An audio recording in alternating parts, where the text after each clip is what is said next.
দর্শক, বেশ কিছু সংবাদ আমরা দেখছিলাম। এ পর্যায়ে যাদের অভ্যাস রয়েছে সকালে এক কাপ চায়ের সঙ্গে গরম গরম পত্রিকার খবরগুলো দেখে নেওয়ার, তাদের জন্য আমাদের প্রতিদিনের যে আয়োজন সেটিতে চলে যাচ্ছি। যেই সংবাদপত্রের পাতায় অনেকেই চোখ রাখতে পছন্দ করেন কিংবা অভ্যাস তাদের থাকে, তাদের জন্যই আমাদের এই আয়োজনটি মূলত। আজকে বৃহস্পতিবার 23 জুলাই, বাংলার তারিখটাও আমরা একটু স্মরণ করিয়ে দেই, 8 শ্রাবণ 1433 বঙ্গাব্দ। তো আজকের মূল যে পত্রিকাগুলো রয়েছে শীর্ষস্থানীয়, প্রথমে যদি প্রথম আলোর দিকে একটু নজর দেই। প্রথম আলোতে আজকে যেই মূল খবরটি করা হয়েছে সেটি হচ্ছে শিগগিরই পদত্যাগ করতে পারেন রাষ্ট্রপতি শাহাবুদ্দিন। মূলত গতকালকে থেকে সোশ্যাল মিডিয়ায় বেশ কিছু এই বিষয়ে আমরা কিন্তু ইঙ্গিত পাচ্ছিলাম এবং আজকে সেটি এক ধরনের কনফার্মেশন। গতকালকেই তাদের অনলাইন ভার্সন এটি চলে এসেছে এবং আজকে আমরা দেখছি যে প্রিন্টের পাতাতেও প্রথম সংবাদ বা মূল সংবাদ সেই রাষ্ট্রপতি শাহাবুদ্দিন চুপ্পু, তার পদত্যাগের বিষয়টি, এবং বলা হচ্ছে তিনি মূলত এই পদত্যাগের পেছনে কারণ হিসেবে দেখাতে পারেন তার অসুস্থতাকে, এবং ইতোমধ্যেই নতুন তার জায়গায় কে স্থলাভিষিক্ত হবেন তা নিয়েও আলোচনা সরকার এবং বিএনপি দল, অর্থাৎ যারা সরকার গঠন করেছেন তাদের ভিতরে একদিন আলোচনা সেটি কিন্তু চলমান আছে, শুরু হয়েছে। এবং যতদিন না পর্যন্ত এই পদ পূরণ হচ্ছে, অর্থাৎ তিনি পদত্যাগের পর থেকে এই সময়টাতে মাননীয় স্পিকার তিনি এই দায়িত্বটি পালন করবেন।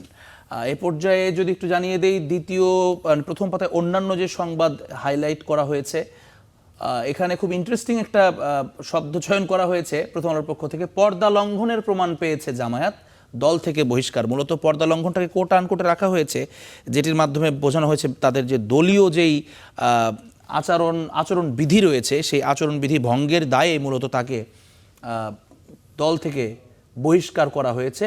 এটি নিয়েও আমরা সংবাদও দেখছিলাম। এছাড়া আমরা দেখছি যে জুলাইকে ঘিরে এসএমজি শটগান নিয়ে আকাশে ওড়ে র্যাবের হেলিকপ্টার। আন্তর্জাতিক অপরাধ ট্রাইব্যুনাল থেকে এই কথাটি বলা হয়েছে এবং প্রাথমিক তদন্তে এই বিষয়গুলো কিন্তু উঠে এসেছে। জুলাইয়ের যতগুলো মামলা হয়েছে সেগুলো নিয়ে কিন্তু তদন্ত চলমান। সেই তদন্তের একটি মামলার তদন্তে এই তথ্যটি নিশ্চিত করা হয়েছে গতকাল। এখানে পরবর্তী সংবাদ আমরা যেটি দেখতে পাচ্ছি, হাম ও হামের উপসর্গে মৃত্যু 800 ছাড়িয়েছে। এটি নিয়ে আসলে দীর্ঘদিন ধরে কথা বলছি, যদিও হামের যে মৃত্যুর হার সেটি কিছুটা কমে এসেছে, কিন্তু এখনও পর্যন্ত হামের মৃত্যুর যে সংখ্যা সেটি এখনও কিন্তু কমেনি। উপসর্গ নিয়ে এখনও অনেক শিশুই মারা যাচ্ছে।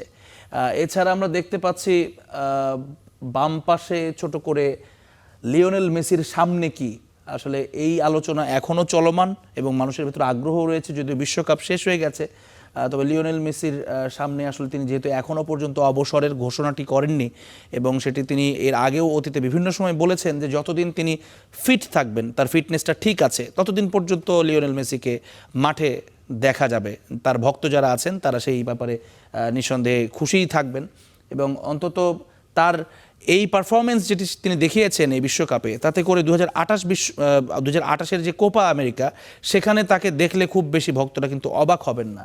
তবে 30টা একটু বেশি উচ্চাভিলাষ হয়ে যায়, কেননা তখন তার বয়স হবে অলমোস্ট 43। যাই হোক, পরবর্তীতে ট্রাম্পের পর বেসামরিক অবকাঠামোয় হামলার হুমকি দিল ইরানও।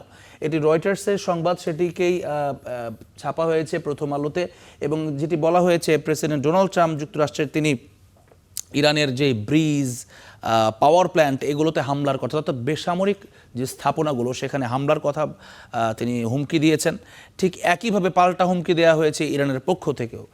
বিশেষ করে মধ্যপ্রাচ্যের বিভিন্ন যেই সামরিক স্থাপনা রয়েছে মার্কিন যুক্তরাষ্ট্রের, সেগুলোকে লক্ষ্যবস্তুর পাশাপাশি সেই স্ব দেশের বেসামরিক যে স্থাপনা সেখানেও টার্গেট করা হতে পারে, এমন পাল্টা হুমকি চলছে মধ্যপ্রাচ্যের এই যুদ্ধ ঘিরে।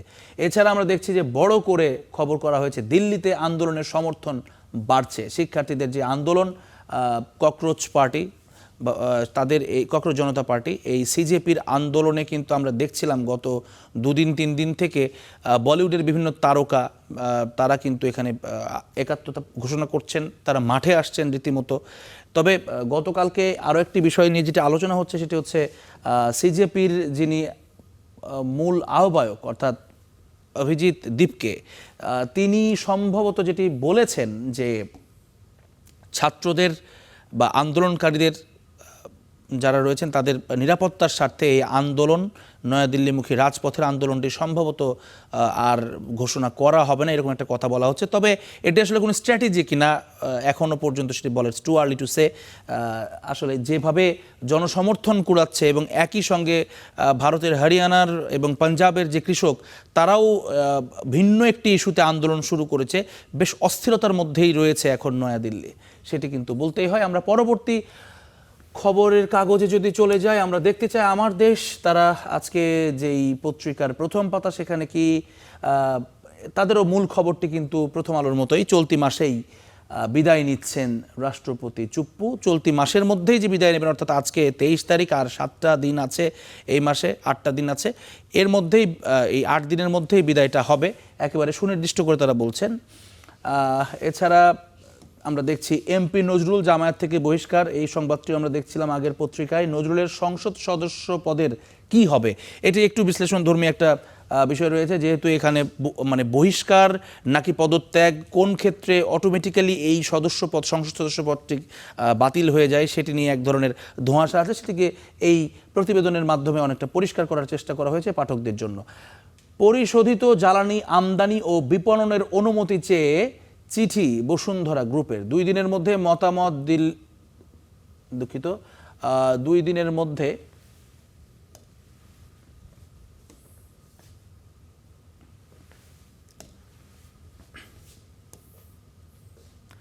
দিনের মধ্যে মতামত দেবে